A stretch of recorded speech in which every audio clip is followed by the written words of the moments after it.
So I've been meaning to do this video for a while now. It's something that people have asked for me to touch on different times. Just last week, I actually had somebody ask me about it, and that is acid dipping. So, what is acid dipping? Well, acid dipping is when you have the shell of a car fully stripped out, absolutely nothing at all left, complete bare shell, and it is sent to a facility that dips it in a bath of acid. That's then put into, it goes through various different processes. Look it up, easier than me explaining to you in detail, but basically it goes into a bath of acid. I think it goes into several different baths of acid, goes into neutralizing baths then, etc. Once everything is cleaned off then chemically with the acid, you have complete nice shiny bare steel. Then goes into a bath that is a bath of E-coat, electrophoretic. That is basically an E-coat epoxy primer, and it's electrically charged, and that is meant to get to every single part of the vehicle that has been stripped. Now, I can only talk about our experience from it. I'm not going to say if it's a good process or a bad process. We have got the process done on the request of a customer. We didn't particularly want to send the car to get this job done. But anyway, car was sent, job was done, and wasn't a very good experience for us. We got the car back. Initially, it looked really, really good. The car came back. It was an E-coat. Looked great. Nice clean shell. No oil sealer or anything left on it. Absolutely everything off. Nice bare shell to begin to work with. But it just didn't work out that way for us. I don't know, were we terribly unlucky? Um, I don't know, but I do know we won't be getting that process done again. Definitely not. Unless somebody can prove to me that something was done wrong there and show me another shell that was done that, yeah, there's the way that it should have been done.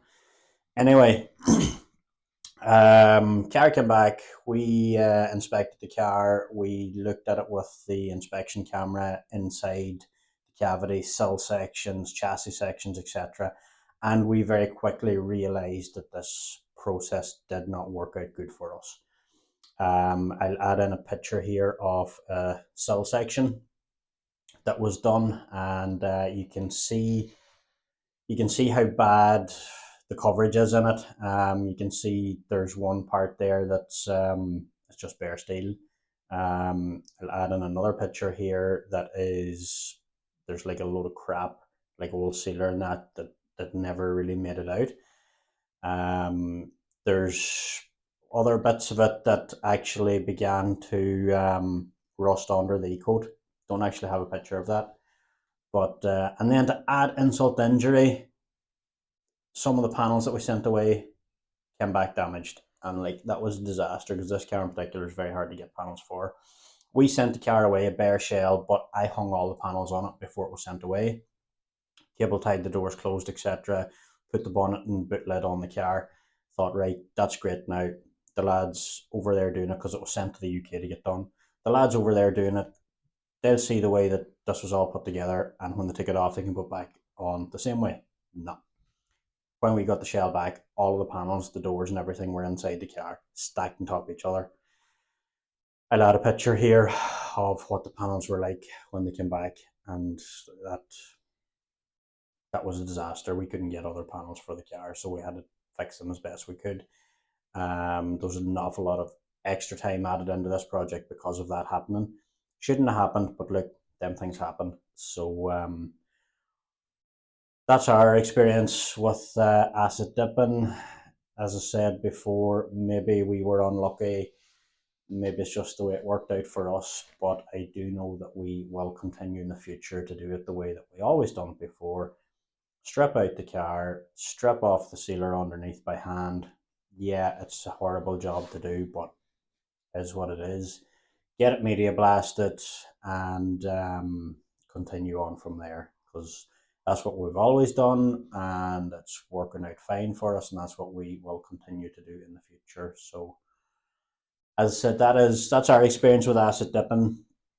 I'm not going to say what company done it. I'm not interested in blaming people that this wasn't done right, that wasn't done right. Look at that's the way it happened. The customer did contact the company, and the company just, to be honest, they weren't very helpful. They said, if you're getting a car done again, we'll do it at a reduced rate. So, not be getting the car done again. Just add in a few more pictures of the areas in the car that was done that we had to address. One in particular was a sill section. Basically, there's a bit of metal that is spot welded to the floor, and then it's folded and then spot welded to the inner part of the sill. That was very, very bad.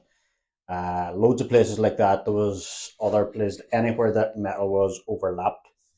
Was like there's loads of rust in there. We did what we could. We spent about 30 hours actually opening up seams, that are spot welded together. Tried our best to remove as much of the corrosion as we could. A lot of those places there actually wasn't corrosion there to begin with. It was only after it came back from the acid dipping process. So I don't know. Maybe we were very unlucky. But if you're getting it done, definitely look into it. Go and see a car that has been done. Go and see, if you can, go and see a car that's been done for a few years. See what it's like after. But yeah, that's how it worked out for us. That's our experience with the acid dipping. So make your own mind up on it. Got the car done in the end up, and the car actually worked out really good. There's different areas that were removed, taken off. Anything that was handy, spot welds drilled out. There were a couple of small brackets underneath, small chassis sections, etc. They were taken off. We media blasted them, inside them, primed them, welded them back on again. So, but a ton of work that shouldn't have been there. But yeah, so that's it. Acid dipping.